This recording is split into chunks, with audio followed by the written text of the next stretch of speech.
So here we have a match between myself and Raizel. For our builds, I have gone for 4 light Knights of the Realm, 1 ROR, and some archers that I need to defend.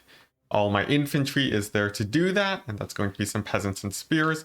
And for Raizel, he has a fairly similar army, except, well, with the same amount of cavalry, but instead of archers, he has a nice killer blob here of a Taurox, Gorbel, and the ROR Minotaurs for the regeneration. I have a life caster while he has a death caster, and today I'm going to be focusing mostly on the cavalry control today. Starting off on the Bretonnia side, they want to primarily be alive to defend these archers, and they'll be trying to get some early damage in at the beginning of the match.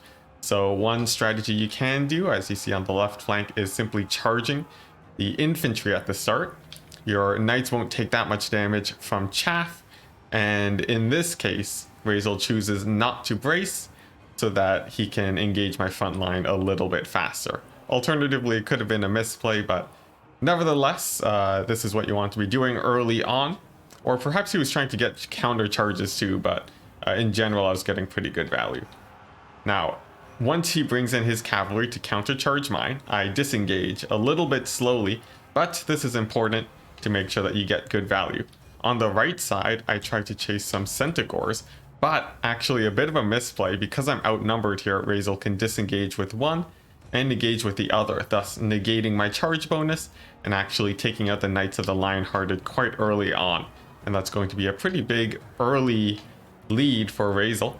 Meanwhile, in the center line fight, I use my Knights of the Realm to charge the blob here from Raizel, and I use my archers to support. I also bring my spears forwards to make sure that the archers can fire as long as possible.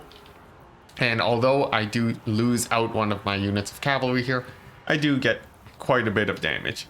On my left flank, my Knights of the Realm are trying to deal with the infantry right now, since I have spears to defend my archers. And so far, my archers have been able to survive for quite some time. I even get a little bit of a charge on these Centaurs with throwing axes, but some nice reaction times from Raizel does allow them to retreat. Now, the Butchers of Kalkengard have taken quite a beating, but my cavalry forces themselves are also in pretty rough shape. And because I don't have the Knights of the Lionhearted, since they died early on, you can see my archers are now suffering and getting engaged on by infantry. Definitely very bad for me, but at least 2 units are still alive. Meanwhile, Lewin cycle charging and causing terror where he can, but another unit of cavalry does get lost. Even though I do get to charge the Centaurs with some more support coming in to actually help in the fight, I lose another unit of cavalry. A nice mix of infantry, single entities, and overwhelming cavalry to win these engagements has slowly been taking out my forces and pulling out leads as the game has gone on. You can see the balance of power is now slightly in the favor of the Beastmen, but the match continues because my archers, as long as they're able to stay alive, I can get quite a bit of value. And another cavalry trade over here, this time a little bit more in my favor, since it does mean that the archers get to live. But Taurox does now come in, and he will be disrupting my backline now. I send in Lewin to try and deal with him, but he's already done quite a bit of damage to my damsel, and this is going to be pretty bad. Taurox, the new legendary lord for the Beastmen, is quite the fighter here and can actually tank quite a few charges from Lewin. Definitely not the best situation for me, and now another Knights of the Realm is down. Now, I have been taking some trades into Raizel's cavalry. My archers have taken out some Centaurs themselves, which is why this game has managed to stay so close. But it's still going to be quite scary now. With Lewin so beat up and my healer out of the battlefield, Lewin is going to have a very hard time actually finishing off the single entities here. I do get some units to rally to chase off some of these Ungor herd, but like I said earlier, these are not the main threat. The main problem is going to be Taurox and this Gorbel. I don't have any archers left to focus them down, let alone the chaff to pin them down too. And at this point, the game is looking pretty rough on my side, as the single entity advantage is in the favor of Raizel now, with a very minor advantage in Cavalry too, just the 2 units of very beat up Cavalry, but that is a lot better than my 0 units of Cavalry now, and with Lewin getting finished off by Taurox, that is going to be game.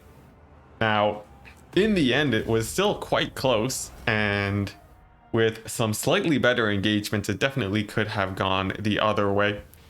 In terms of actually protecting my archers, I think I did a fairly good job that game, but keeping the cavalry alive to keep supporting the rest of the army into the late game, that was once again my downfall. However, I think it was nice and contested, especially in the early game.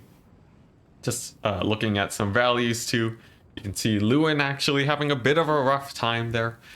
Perhaps I could have done a better job on that front. But the real hero here, Taurox, coming in with 3,000 value. He is quite scary. In the initial engagement, he did use his sort of lucky banner type ability for damage resist, and that managed to keep him alive and trading well into Lewin in the early stages.